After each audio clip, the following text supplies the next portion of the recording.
It's just gone lunchtime, or right after lunchtime. This is All Angles here on eNCA. Good afternoon, I'm Masinda. It is that time of the day when we give you an update on how far some of the stories we've been following up for you on channel today have advanced. Here's your lunchtime update. Our reporters are out and about bringing you the latest on today's top stories. I am joined now by Siphamandle Goge in Cape Town. We've got Ronald Masinda in East London and Pule Letshwiti-Jones in Krugersdorp. All right, Sipa, let's start with you. One person has been shot dead after an incident suspected to be related to the taxi strike there in Cape Town. The Western Cape government now considering asking for the Army's help. Are buses, particularly those from Golden Arrows, Sipa, still affected? Indeed, chaos and mayhem continues in and around Cape Town. Roads continue to be blocked. Police working hard to ensure that they protect motorists. What you see right now is R300 in Cape Town. This road is completely blocked. There is nothing moving here. Police, law enforcement ensuring that they are trying hard to protect motorists here, because as my colleague Mario will show you, there is nothing happening. A number of cars have been, peppered with stones here. People have been attacked and assaulted. We will try and zoom in and show you far away there is a bridge, and up there is a group of people that is regrouping. Those are the people who are accused of attacking cars that are passing by here. But police and traffic law enforcement authorities are really stretched in terms of resources. They are limited.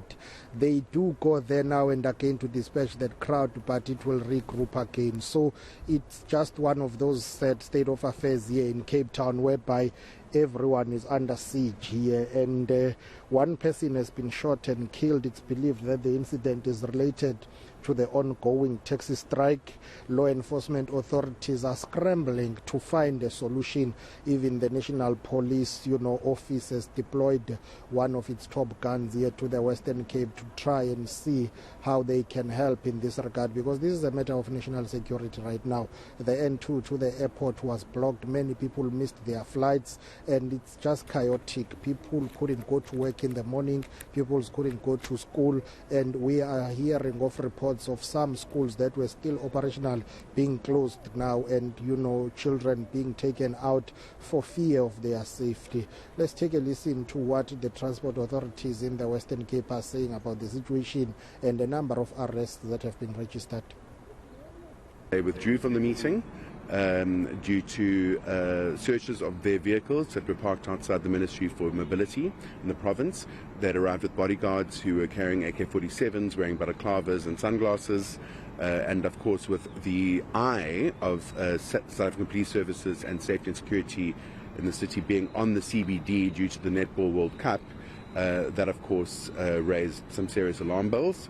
As a result, there were searches of the vehicles that were parked outside. The industry then left the meeting, outraged at the fact that their vehicles had been searched. The strike continues, and there is certainly no peace or law and order in particular areas of the city. And unfortunately, there have been some fatalities, but there have also been arrests made this morning of some of the members of the taxi industry, as well as impoundments, a multitude of impoundments of vehicles off the streets, because the city and province particularly are now in a stage of zero tolerance. Ronald, let's come to you. Parents in the Eastern Cape are complaining about school transport, and is that the first time? What are the issues this time?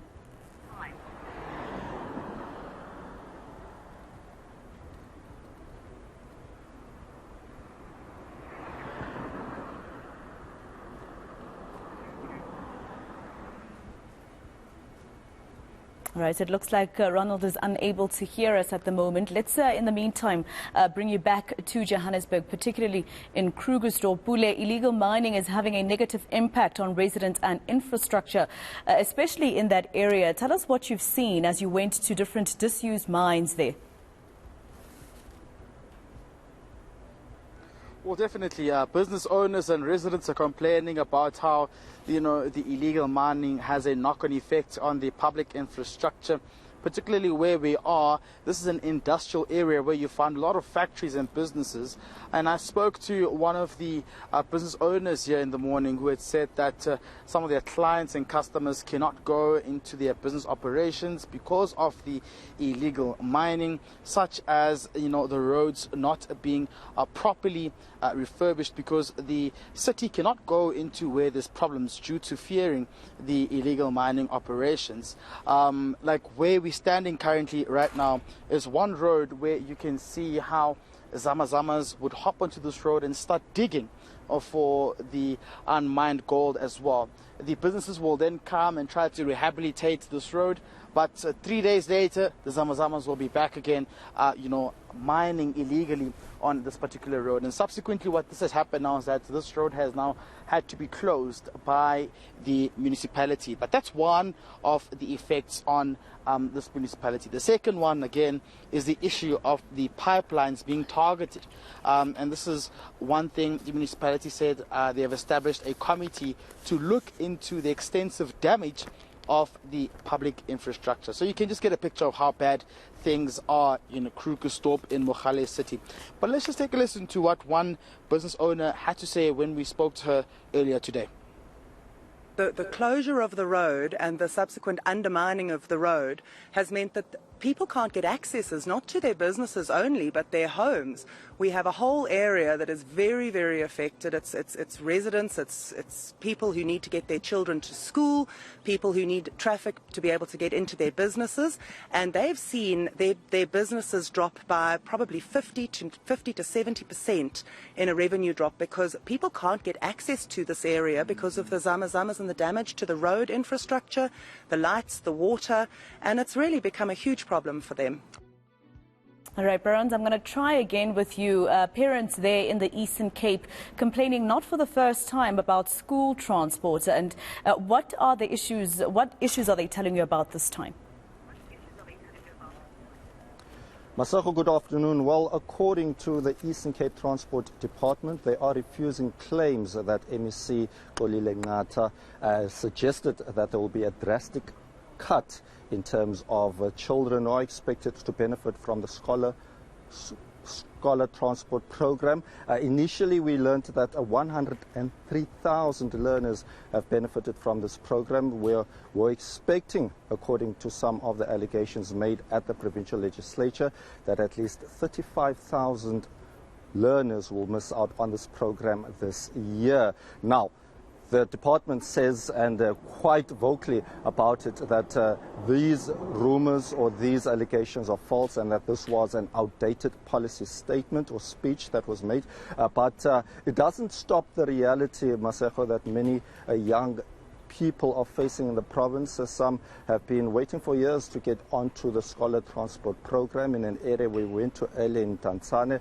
Parents were telling us that they are struggling to make ends meet. They cannot afford to pay around 600 Rand a month just to get their children at these scholar transport programs. And as a result, not only are we hearing of such concerns as dropouts that have been taking place throughout the province, but also some of these learners have to walk for kilometers just to get to school, and this places them under huge danger. We've heard reports about some have been robbed while going to school, and even in some reports we also heard of these kidnappings that have taken place. But that is not the only concern. Transport authorities here will also be meeting taxi industry bosses tomorrow, and this follows concerns over violence that has taken place here in the Eastern Cape. That meeting is expected to take place tomorrow in Mthatha, and what we have seen are ugly scenes. And as we know, Maseko, that a lot of the people who benefit from the scholar transport program are people from the taxi industry, and there are worries that children might not be safe when these attacks occur.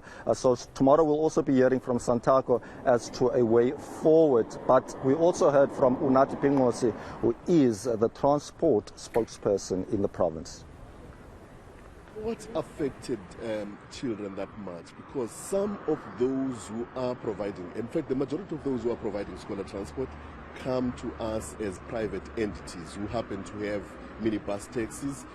and are not affiliated to any taxi organizations. So we haven't seen a lot of the violence that is happening in the province within the taxi industry affecting scholar transport that much. However, it is worth noting that we have encountered some problems, maybe taxis breaking down, and that has affected learners. I mean, there is a classic case of that in Kengelpost, just outside just in the Nelson Mandela Bay Metro, where a service provider unfortunately encountered some problems with the vehicle, and we are in the process of finding a replacement driver. So there are some challenges, however, there are measures in place to counter those challenges. All right, that was your eNCA lunchtime update from all angles with reporters Pule Letshwiti-Jones, Ronald Masinda and Siphamandle Goge. Thank you very much, team. Let's leave it there for now.